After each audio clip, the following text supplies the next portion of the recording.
할렐루야. 귀한 찬양 감사드립니다. 우리가 지난주에 또 특별한 찬양의 또 음악회를 통한 찬양의 시간을 들었는데 또 주일날 또 늘 듣던 찬양이지만 더 새롭게 느껴지는 것 같습니다. 함께 하신 우리 할렐루야 찬양대 여러분들 계속해서 많이 기도해 주시고 또 나도 저 자리에 서고 싶다 하시는 분들은 언제나 문이 열려 있으니 함께 동참해 주시면 고맙겠습니다. 할렐루야! 참으로 잘 오셨습니다. 우리 긴 연휴 중에도 주의 전을 찾은 만백성 위에 하나님의 크신 은혜가 함께하기를 축복합니다. 우리 옆에 계신 분과 인사하시겠습니다. 잘 오셨습니다. 풍성한 한가위 되십시오. 예, 우리 유병숙 장로님께서도 이렇게 오시고 사랑하는 따님과 사위도 이렇게 함께 오셨고 또 곳곳에서 우리 권사님도 이렇게 오셔서 예, 그래요. 감사합니다.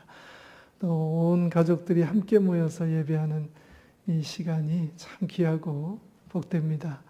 혹여라도 이 자리에 함께 하고 싶은데 함께 하지 못하는 그런 가족이 있다면 여러분들 평상시에 많이 기도하시고 또 함께 또 같이 할 수 있는 그런 기회가 올 수 있도록 힘써 주시면 고맙겠습니다. 자, 오늘 우리는 디모데 후서를 살펴볼 텐데요. 디모데 후서는 바울의 마지막 서신이자 가장 개인적인 내용을 다루고 있는 서신이라 할 수가 있습니다. 제목에서 알 수 있듯이 이 마지막 서신의 수신자는 바로 디모데이지요.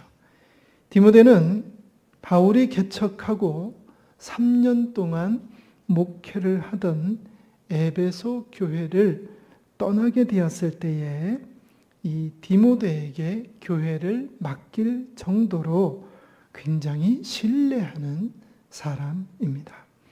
그러기에 마지막 편지를 디모데에게 쓴 것이라 볼 수가 있겠지요.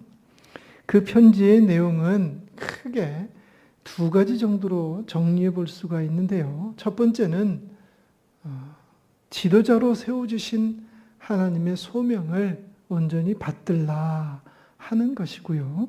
두 번째 큰 내용은 에베소 교회를 흔드는 거짓 교사들과 맞서라. 도망다니지 말고 피하지 말고 당당히 맞서서 싸워 이겨라 라고 하는 내용이었습니다. 그리고 추신으로 겨울 감옥을 날 수 있도록 두꺼운 겉옷과 내가 집필하다만 그 책을 가지고 자신이 갇혀있는 이 로마 감옥으로 속히 와달라 하는 그런 내용이 추신으로 기록되어져 있어요. 그 중에 우리가 오늘 본문으로 삼은 1장 1절에서 14절은 당시 편지를 쓸 때 흔히 사용되어지는 인사 말과 그리고 디모데 후서의 핵심 내용 중에 하나인 복음과 함께 고난을 받으라, 즉 맡겨진 사명을 받들라 라고 하는 내용입니다. 이제 바울이 디모데에게 한 이야기는 이렇다라는 것을 여러분들에게 말씀드렸는데, 그렇다면은 오늘 저와 여러분들에게 하나님은 무슨 말씀으로 이 말씀을 주시는 것인가 우리 함께 나눠볼 수 있기를 바랍니다. 자, 바울은 디모데가 외조모 로이스와 어머니 유니게로부터 이어진 믿음을 칭찬하면서 그 믿음이 굳건히 이어졌음을 확신하고 있어요. 그와 같은 내용이 5절에 있는데요. 다 같이 한번 5절 읽어보시겠습니다. 시작. 이는 내 속에 거짓이 없는 믿음이 있음을 생각함이라. 이 믿음은 먼저 내 외조모 로이스와 내 어머니 유니게 속에 있더니 내 속에도 있는 줄을 확신하노라. 아멘. 그러니까 외할머니 로이스 1대, 어머니 유니게 2대, 그리고 본인 디모데 3대, 이렇게 3대에 걸쳐서 이어진 믿음을 바울은 매우 부러워했다는 것을 알 수가 있어요. 부러워한 것을 넘어서 존경하기까지 한 것 같습니다. 그도 그럴 것이, 자신은 바울이라고 하는 사람은 유대인들도 인정하는 바리새인 중에 바리새인이었죠. 다시 말해서 성경이 가르치는 율법은 누구보다 철저히 지켜온 사람이고 또 그 율법대로 살아왔던 사람입니다. 자부했죠. 그런데 그 성경이 줄곧 이야기하고 있는 예수 그리스도 메시아에 대해서 줄곧 이야기하고 있는데, 자기가 살고 있는 그 시대에 이 메시아가 나타나셨음에도 불구하고 그분을 믿지 못하고 오히려 예수님을 믿는 사람들을 핍박하던 사람이었기 때문에 그때만 생각하면 쥐구멍에라도 들어가고 싶은 마음이었을 것입니다. 그런 그에 반해서 디모데는 외할머니 품에서 잠을 잘 때나 혹은 어머니의 보살핌을 받을 때 그때 조금씩 들었던 그 많지도 않은 그 복음, 이것을 소개받았을 뿐인데 어떻게 이렇게 확고한 믿음 위에 든든히 세워졌을까라고 하는 그런 부러운 마음이 그에게 있었던 것이라는 얘기죠. 이제 바울은 짧다면 짧고 길다면 긴 자신의 복음 전파의 인생이 얼마 남지 않았음을 직감합니다. 지금 이 디모데도 옥중서신 중에 하나죠. 디모데 후서도 옥중서신 중에 하나고, 그가 이제는 지난번에는 한번 석방을 시켜줬는데 또 잡혀온 거예요. 두 번째 잡혀오고 났더니 이제는 내가 다시 석방되기는 힘들겠다라고 하는 그런 낌새를 눈치채고, 더군다나 자신의 건강도 그렇게 여유롭지 못하다는 것을 깨닫게 되면서 마지막으로 이 디모데 후서를 기록하게 됩니다. 근데 마지막으로 누구에게 쓸까? 여러분, 누구에게 쓰겠어요? 가장 보고 싶은 사람, 또 그 내용은 가장 하고 싶은 말, 이 말이 아니겠습니까? 사람의 인생은 그 끝이 있는 법인데 아무리 화려하고 멋진 삶을 살았다 하더라도 마지막 순간은 외로울 수밖에 없습니다. 누가 대신 죽어줄 수도 없고 나와 함께 똑같이 하는 부름 받을 수도 없어요. 그래서 외로울 수밖에 없습니다. 모르겠습니다. 저 개인적으로 그럴 것 같아요. 이렇게 천국에 가본 분들의 간증도 그렇기도 하고, 그냥 하나님께서 부르시면은 그냥 천국 문 앞에서 많은 사람들이 줄 서가지고 이렇게 앞에서 이런 모습이 아니라 그냥 하나님하고 나하고 독대를 할 것 같다. 예수님과 나하고 독대할 것 같다. 내 주변에 아무도 없을 것 같다. 개인적으로 그런 생각은 하고 있습니다. 어찌됐건 그래서 그런지 더 외롭고 더 쓸쓸할 수도 있을 거다라는 말이죠. 고대 이집트의 파라오나 중국의 춘추 전국 시대를 평정한 이 진시 황제는 자신이 죽을 때에 생전과 같은 지위를 누리면서 외롭지 않도록 하기 위하여서 자신을 섬기던 시종, 노예, 후궁들까지 그리고 병사들까지 함께 묻어버리는 그런 순장 풍습을 가졌다고 하지요.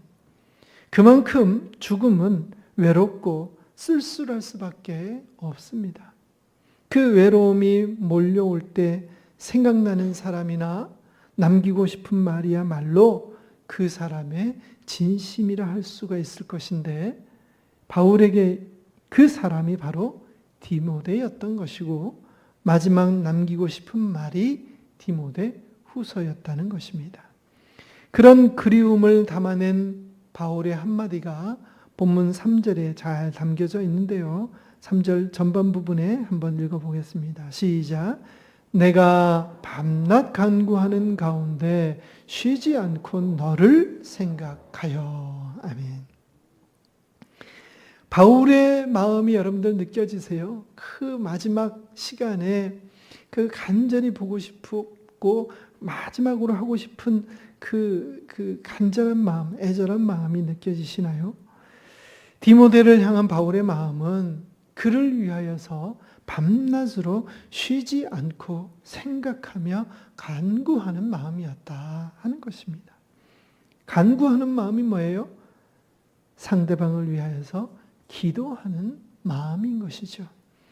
더군다나 간간히 들려오는 이 감옥 속에서 들려오는 이 에베소 교회 소식, 자기가 3년 동안 목회를 했고 제자 훈련했고 같이 가르쳤던 교인들과 함께 먹고 마시며 웃고 즐겼던 그 에베소 교회 교인들이 3년 동안이나 그렇게 열심히 가르쳤는데 하루아침에 이 거짓 교사들에 의하여서 속절없이 무너져 내리고 있다는 소식을 듣고 있으니 어찌 그가 기도하지 않을 수가 있겠습니까?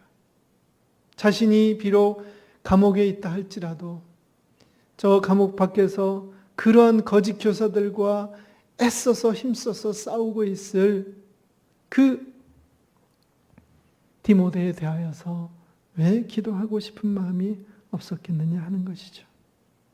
디모데 역시도 마찬가지입니다. 함께 사역할 때가 엊그제 같은데 로마로 복음을 전하러 떠난다고 하시더니 그곳에서 들려오는 소식이 큰 부흥을 이루어서 많은 사람들이 하나님께로 돌아왔더라. 이런 소식도 들렸지만 한편으로는 바울이 감옥에 갇혔다는 얘기를 들어요. 더군다나 풀려났는데 또 갇혔다는 얘기도 듣습니다. 그러니 얼마나 노심초사하면서 바울의 안위가 걱정되지 않을 수가 있었겠습니까?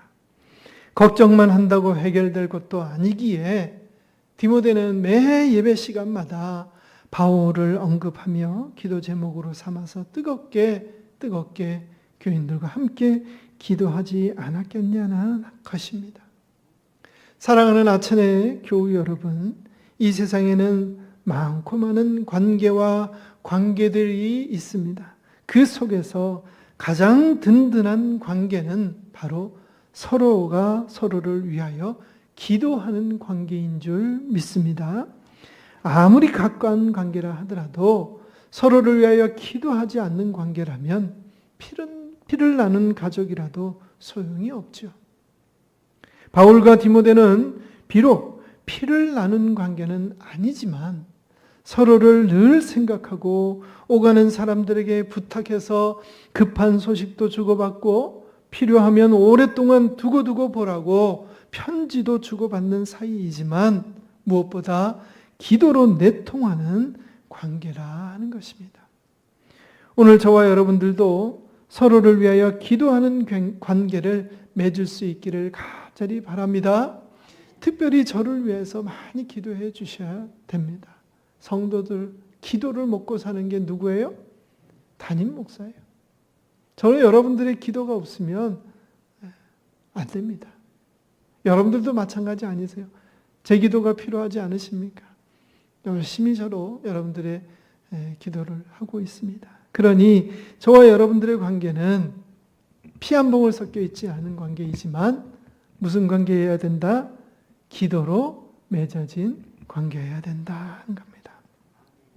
이와 같은 관계가 저와 여러분들만의 관계일 뿐만 아니라 지금 여러분들 옆에 계신 분들과도 맺어지기를 간절히 바랍니다. 우리 옆에 계신 분들과 인사하십시다.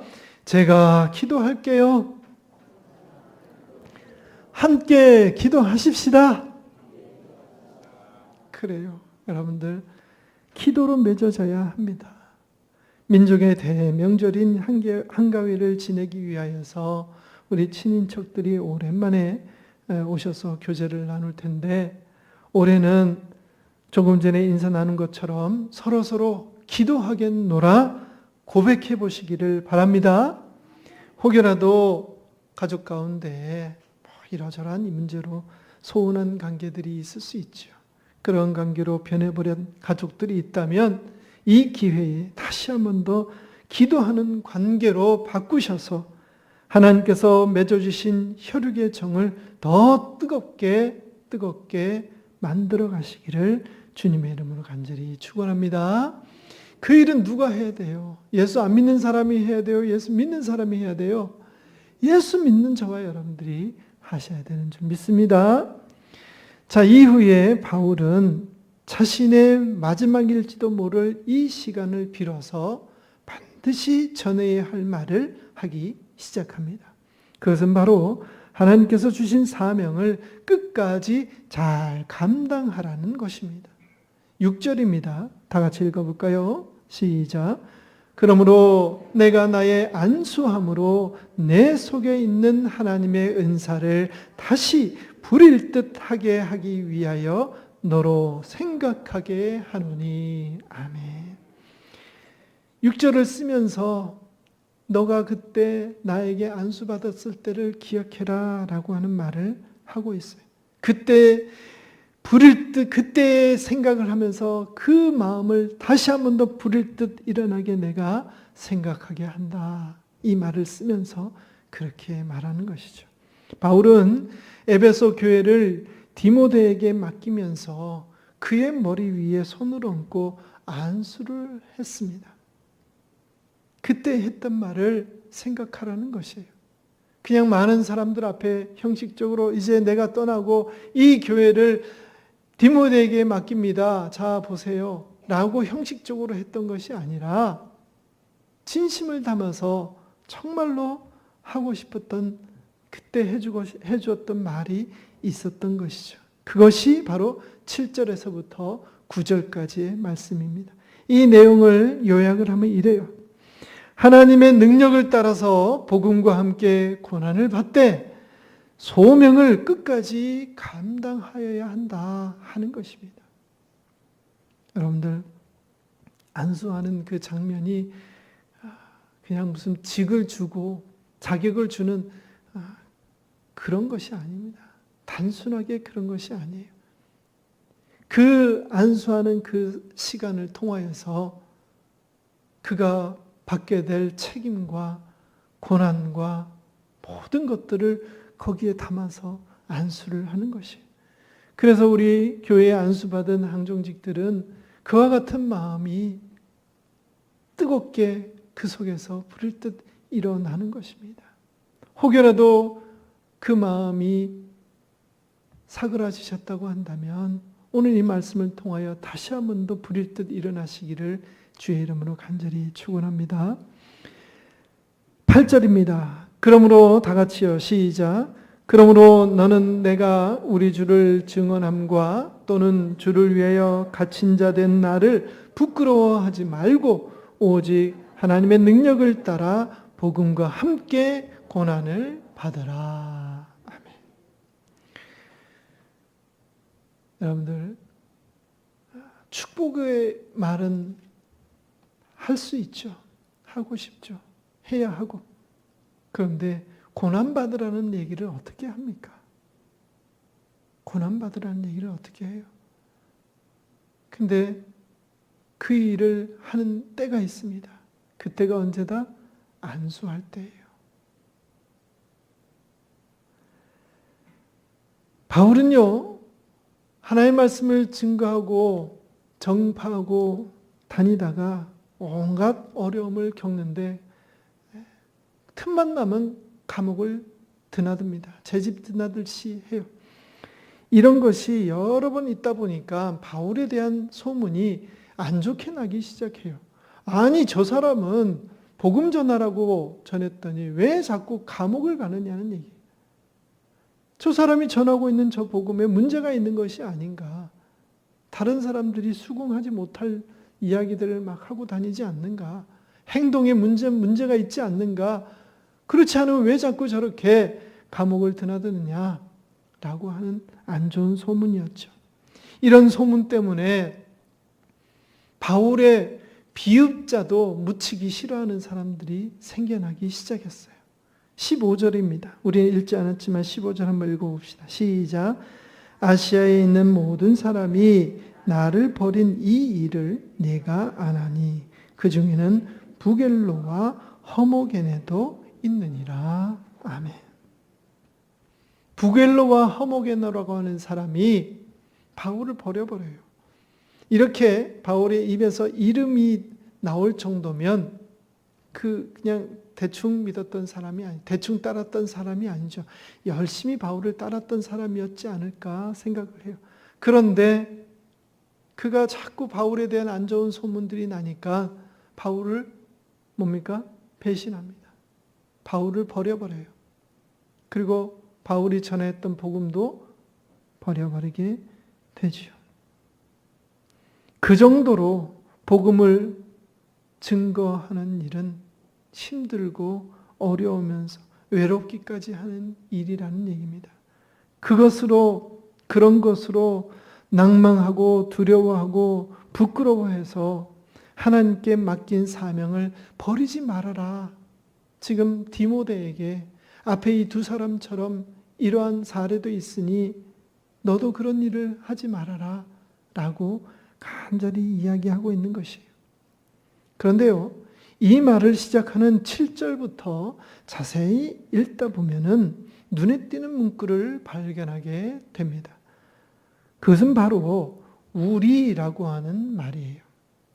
7절에 우리에게, 8절에 우리 주를, 9절에 우리를 구원하사 우리의 행위대로 우리에게 주신 은혜대로, 10절에 우리 구주 그리스도, 14절에 우리 안에. 7절에서부터 14절까지 읽다 보면 바울이 디모데에게 의도적으로 우리라는 말을 계속해서 하고 있는 것은 아닐까라고 하는 생각이 들 정도로 우리라는 말을 강조하고 있다는 것입니다.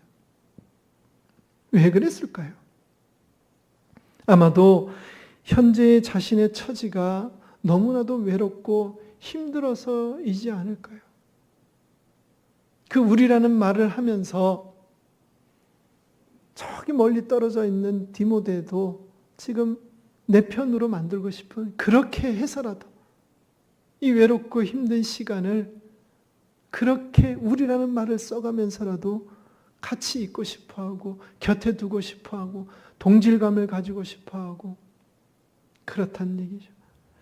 그런 마음도 있었겠고, 또 자신처럼 감옥에 갇혀 있지는 않더라도 복음을 증거하는 일이 얼마나 힘들고 외로운지를 누구보다 잘 아는 바울이기에 같은 길을 걷고 있는 디모데에게 지금 거짓 교사에게 시달림을 받고 있고 거기서 그런 상황들 속에서 이 교회를 이끌어가야 되는 이런 어려움들 속에 있을 그 디모데를 생각하니까 그가 안타까운 거예요. 안쓰러운 거예요. 그래서 그에게 힘과 용기를 주기 위해서 우리라는 말로 너 혼자가 아니야. 함께 그 길을 걸어왔고 함께 그 일을 해나가는 사람들이 있어 라고 하는 그 위로와 격려를 주기 위한 말로 우리라는 말을 자꾸 강조하지 않았을까. 이렇게까지 생각이 이어지니까 저도 모르게 가슴이 아프고 눈물이 고여 왔습니다. 바울의 이 말이 디모데에게 하는 말이기도 하였지만 저에게도 하는 말처럼 느껴지더라는 것이었어요. 그런데 그 눈물은 서러움의 눈물이 아닙니다. 이 길을 함께 걷고 있는 동역자의 위로와 용기를 주는 말이 그런 고마움과 감동의 눈물이었던 것이죠. 우리에게 있어서 바울은 어떤 사람입니까? 바울은 시대적으로나 또 그가 깨달은 신앙 지식적으로나 그의 강력한 믿음적으로나 매우 멀게 느껴지는 존재이죠. 바울이 전하고자 하는 복음의 본질을 아주 클리어하게 완벽하게 깨닫고 가르칠 수 있는 사람이 얼마나 될까요? 바울 신학은 여전히 연구 중이고 아직도 그 깊이와 넓이를 헤아리기 어렵습니다. 그런 위대한 사람이, 그런 저 멀리 있는 사람이 믿음의 후손인 우리에게, 저에게, 우리라는 말로 자신과 같은 길을 걷고 있음을 인정해주고 그 길을 걸어갈 때 겪게 되는 수많은 어려움들에 대하여서 함께 그 고난을 받자, 그리고 주께서 맡겨주신 사명을 끝까지 감당하자라고 하면서 옆에서 말해주고 있으니 얼마나 위로가 되고 감동이 되느냐 하는 것입니다. 근데 가만히 생각해 보니까 우리에게 이런 격려와 위로와 힘과 용기를 주고 있는 이 바울도 사실은 부활하신 예수 그리스도께서 그에게 그런 위로를 받은 것이 아닐까라는 생각을 하게 되었어요. 여기까지 생각이 이어지니까 바울이 맞았던 채찍, 바울이 갇혔던 감옥 생활, 바울이 겪었던 수많은 죽을 고비 등을 어떻게 이기며 견딜 수 있었던 것인지에 대한 의문이 조금씩 풀리기 시작했습니다. 그전에는 바울은 선천적으로 강인한 정신력을 가졌구나.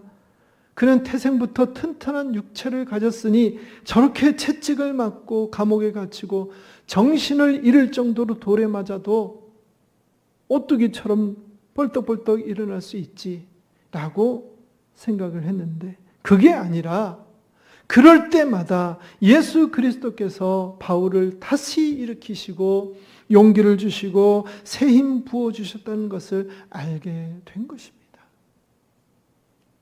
예수님의 위로와 격려 때문에 그가 마지막 순간까지 이렇게 감옥에 갇혀 있으면서도까지 자신의 신세를 한탄하고 절망과 좌절로 눈물로 그 시간을 보낸 것이 아니라 감옥 밖에서 외로이 복음을 들고 싸우고 있을 디모데를 향하여서 감옥에 갇힌 죄인 주제에 그를 향하여서 그렇게 위로하고 격려를 할 수 있었던 것이 아닌가라고 하는 것이에요. 바울이 디모데에게 주었던 이 위로와 격려의 말은 2000년이 훨씬 지난 저와 여러분들에게도 유효한 것인 줄 믿으시기를 간절히 바랍니다. 오늘 민족의 대명절을 맞아서 온 가족이 한자리에 모이는데 저와 여러분들은 디모데처럼 복음의 사명자로 부름받은 자임을 깨달아 행동 하나하나, 말 하나하나 복음의 전달자임으로 인식하여서 기도함으로써 행함으로 우리에게 맡겨진 복음 전달자의 사명을 외면치 마시고 끝까지 감당할 수 있기를 바랍니다. 디모데에게 권면하는 이 이야기는 디모데에게만 주어진 것이 아니죠. 이 악하고 음란한 세상에서 11절의 말씀처럼 선포자와 사도와 교사로 세우심을 입은 저와 여러분들에게도 전해지는 위로의 말씀임을 기억하시기 바랍니다. 마지막 순간까지 복음을 부끄러워하지 아니하시고 맡은 바 사명을 끝까지 완수해내시는 아천의 모든 교우들 한 분 한 분들이 다 되시기를 바라고 또 그 복음을 잘 이어받아서 우리의 후손들이 잘 이어받아서 또 대대로 이어나가는 그런 믿음의 명문 가문들이 다 되시기를 주의 이름으로 간절히 축원합니다. 찬송가 308